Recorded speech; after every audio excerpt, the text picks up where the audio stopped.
UPI వినియోగదారులకు కేంద్ర సర్కార్ గుడ్ న్యూస్ చెప్పింది. యూపీఐ లావాదేవీలపై ఛార్జీలు విధిస్తున్న ప్రచారంపై కేంద్ర ఆర్థిక మంత్రిత్వ శాఖ కీలక స్పష్టత ఇచ్చింది. సాధారణ వినియోగదారులు, చిన్న వ్యాపారులకు యూపీఐ సేవలు ఉచితంగా కొనసాగుతాయని తెలిపింది. వ్యక్తుల మధ్య జరిగే యూపీఐ లావాదేవీలపై ఎలాంటి ఛార్జీలు ఉండవని స్పష్టం చేసింది. అయితే భవిష్యత్తులో కొన్ని వ్యాపార లావాదేవీలపై నామమాత్రపు ఛార్జీలు విధించే అవకాశం ఉందని కేంద్రం తెలిపింది. పేమెంట్ అండ్ సెటిల్మెంట్ సిస్టమ్స్ చట్టం 2007లో మార్పులు చేసేందుకు తీసుకొచ్చిన బిల్లుకు లోక్సభ ఆమోదం తెలిపింది. ఈ సవరణ అమల్లోకి వచ్చాక యూపీఐ సహా కొన్ని ఎలక్ట్రానిక్ చెల్లింపు విధానాలపై ఛార్జీలకు సంబంధించిన నిర్ణయం తీసుకునే అవకాశం ఉంటుంది.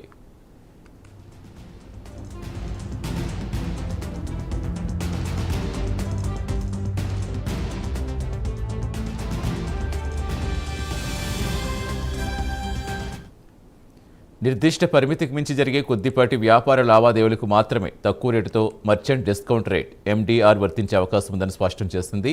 డెబిట్, క్రెడిట్ కార్డ్స్పై ప్రస్తుతం ఉండే ఎండీఆర్తో పోలిస్తే యూపీఐ ఛార్జీలు చాలా తక్కువగా ఉంటాయని తెలిపింది.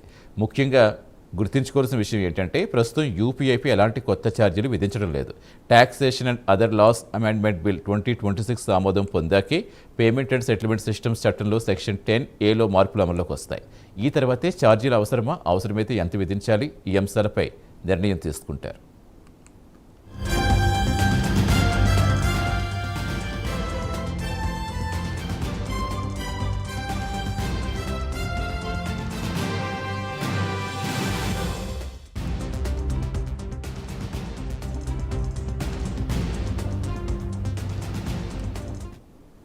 ఛార్జీల రేట్ నిర్ణయించే బాధ్యత ఎన్పీసీఐ ఆధ్వర్యంలో యూపీఐ అండ్ సర్వీసెస్ స్టీరింగ్ కమిటీకి అప్పగించే అవకాశం ఉందని తెలిపింది. మరోవైపు యూపీఐ లావాదేవీలు భారీగా పెరుగుతున్న నేపథ్యంలో సైబర్ సెక్యూరిటీ, మోసాల నివారణ, సాంకేతిక మౌలిక సదుపాయాల కోసం భారీ పెట్టుబడులు అవసరమవుతున్నాయని కేంద్రం తెలిపింది. ప్రభుత్వ సబ్సిడీలపై ఆధారపడకుండా యూపీఐ వ్యవస్థ స్వయం సమృద్ధిగా కొనసాగడంతో పాటు మరింత సురక్షితంగా, సులభంగా పనిచేసేలా చేయడమే చట్ట సవరణ ఉద్దేశమని స్పష్టం చేస్తుంది.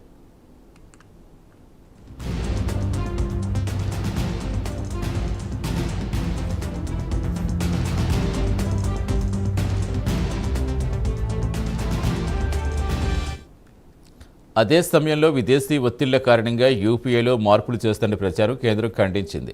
అలాంటి వాదన పూర్తిగా నిరాధారమని స్పష్టం చేస్తుంది.